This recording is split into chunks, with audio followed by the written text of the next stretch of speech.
So now to round off all my top 10s, this is my top 10 figures of 2018. And the two in front of you are two honorable mentions. I have the HGUC Moon Gundam, which is probably the best high grade to come out this year. It is really good, and if you build Gunpla, I would highly recommend getting it if you haven't gotten already. I know it's a model kit, but it's pretty much action rebuild it, so I don't care. And then, surprisingly enough, a McFarlane figure's here, and you'll not see the end of McFarlane here. The Destiny Zavala figure. It was tough to see which one of the few McFarlane Destiny figures I picked up would be on the list and which ones would be honorable mentions. I have to give it all mention to Zavala. Articulation is decent. It's not fantastic, but it's decent. He comes with, well, all the accessories you need to come with, I guess.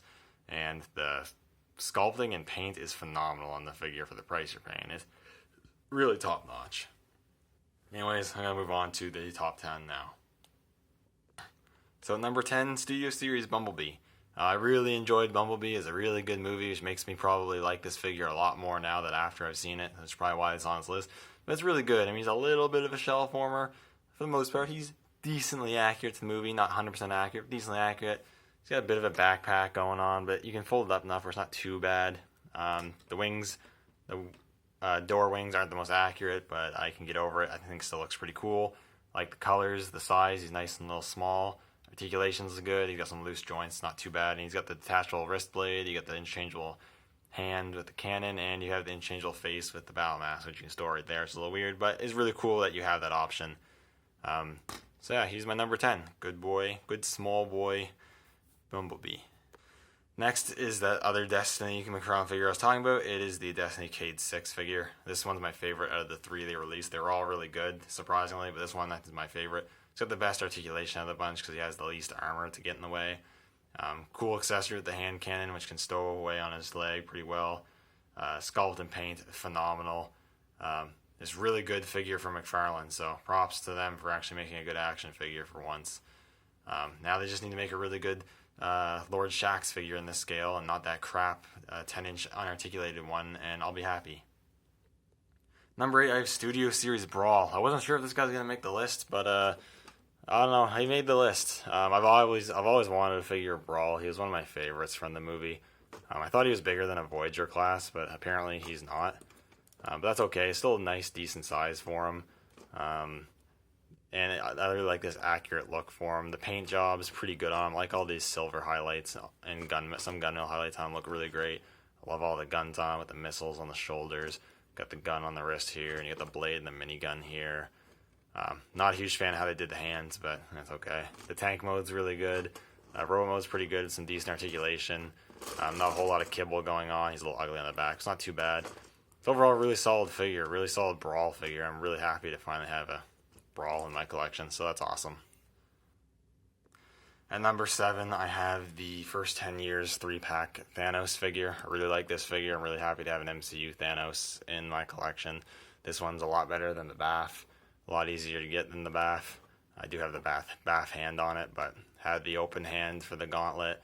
Has the two much better head sculpts, much better paint apps overall. The articulation's good on it. I prefer the proportions on this one over the SHF figure. Really solid Thanos figure. Really happy with it. Not much else to say. There were a lot of great Marvel Legends this year, and this whole list could have easily been almost all Marvel Legends. But this one was my number 1 Marvel Legend of the year, and it is the Mysterio figure from earlier this year. And I really like this figure a lot. Mysterio is one of my favorite Spider-Man villains, but Marvel villains in general. They did a superb job on this figure. The cape and the fishbowl look great. I like the skull head underneath with the tentacle coming out of his mouth. The body is a new sculpt, which looks awesome. I like the hands, how they're sculpted to be gesturing. I love the effect pieces that you can attach to his legs or attach to his hands or attach to other figures. You can have a lot of fun with it. Just an overall really solid figure. I really like this one a lot. And at number 5 is the Power of the Primes Amazon exclusive Nemesis Prime. I've wanted a Nemesis Prime in my collection for a long time. Never got around to getting one or finding one for a good price. And then they release a retool of the pretty good Power of the Prime's leader class mold into Nemesis Prime. And I really like this figure. I think this mold actually works a lot better for Nemesis Prime because the trailer and the cab are both black. You don't have that weird mix of gray and red that the normal Optimus had. Articulation's great on this figure. Some people didn't like that they changed the head sculpt on this. I can see where they're coming from, but I do like that they took the effort to do 2 new molded heads for both Nemesis Pax and Nemesis Prime. I think the head sculpt does fit the figure quite well and makes him look a lot more aggressive, but still has that Optimus Prime look. I like that he includes extra accessories. You have Giza, which transforms into the sword or the bird. You have the 2 wrist cannons, and you have the dark saber, I think that's supposed to be. And you also have that dark matrix in his chest, and you have the normal blaster that came with Optimus. Transformation is fun to do. The truck mode's leaves a little to be desired, but I'm displaying him in robot mode anyways, doesn't matter. Overall, really awesome figure. Yeah, it's a really good one. And at number 4, I have my number 1 Black Series figure of 2018 here is the Captain Rex figure that was released early in the year with the face print tech. It's a really solid figure, great articulation, great paint apps, great sculpt.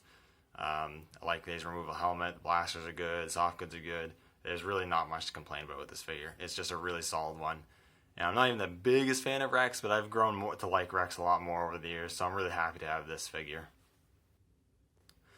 At number 3 of the SHF Anakin Skywalker figures, SH Figuarts Anakin Skywalker. This is a figure I did not expect to own, but I ended up coming across a flash sale on a website called Nippon Yasan, some anime or Japanese website or whatever, or Chinese, I can't remember.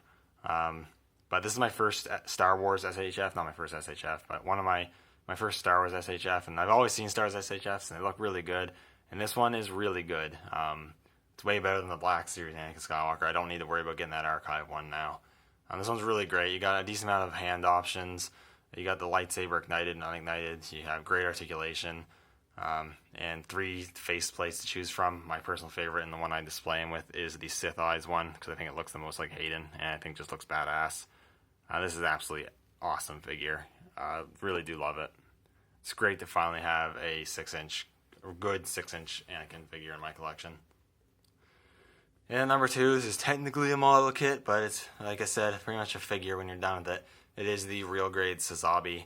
Excellent build and an excellent end product with a really big and beefy mobile suit that has a lot of nice accessories, great articulation for the size and bulk of it, really solid, and there's really barely anywhere to complain about. It has lots of nice gimmicks. Really fantastic. The only thing I can really complain about is it would have been nice to have effect parts to display the funnels. That's about it. Everything about it is fantastic, and if you're building Gunpla, I highly recommend getting this one because I really love it. It looks fantastic. And last but not least, at number 1, this is a little bit iffy because I'm pretty sure this came out in 2018, but it might not have came out in 2018. Well, the base figure didn't come out. The original figure didn't come out in 2018. But this is Infinite Transformations Emperor of Destruction, a.k.a. their take on their knockoff MP36 Megatron. This is a fantastic figure. This is a fantastic recreation of that figure. It's basically just as good as the original, but like half the price, which is fantastic. Even adds some things, has the back plate to hide all the ugliness of the back, has a light LED in the cannon, comes with Kremzik. Early runs had the English voices. I didn't get that, unfortunately. Still comes with all the same accessories. No real quality issues with mine. The only thing that bugs me is that the little feet flaps on the bottom there, they're really loose and they don't like to stay together, so they'll flap out. But when you have them on display, it doesn't matter because they're obviously going to stay closed when he has his feet on the ground. I guess flight poses would be kind of a pain in the ass, but I don't do flight poses with them, so it's not a problem. But it's a really fantastic figure, and I'm really happy to have a really great G1 Megatron in my collection. So that's it for my top 10 figures of 2018. Obviously, this is completely subjective. This is by no means the definitive objective list for 2018 greatest figures. Not even close. But let me know what you think. Let me know what your favorite figures were of 2018. As I'm always interested to know that sort of cool stuff. Anyways, thank you guys for watching and bearing with me through the list. Hopefully you enjoyed or got some enjoyment out of it. If that's the case, I did my job. So, anyways, thank you guys for watching. Take care. And we'll see you in the next video.